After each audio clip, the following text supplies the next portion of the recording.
Tangis Mayang pecah saat Hargumai tunjukkan pesan ini dari Vanessa Angel, publik terharu. Viral video Mayang menangis kenang sang kakak Vanessa Angel. Hal ini terjadi ketika Mayang muncul sebagai bintang tamu dalam acara Hargumai. Tak sendiri, Mayang bersama Chika sang adik ikut diterawang tentang nasib kedepannya. Mayang pun menceritakan ingatan terkait perilaku Vanessa Angel kepadanya sangat peduli akan masa depannya. Dilansir Instagram madamgossip.official. Mayang juga tak kuasa menahan tangis saat Hargumai menunjukkan satu pesan yang biasa dilontarkan Vanessa Angel semasa hidup, Sabtu 15 Januari 2022. Disebutkan kalau Vanessa Angel kadang menelponnya.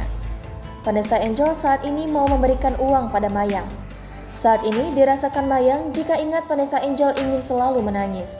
Vanessa Angel juga meminta dirinya untuk mendoakannya.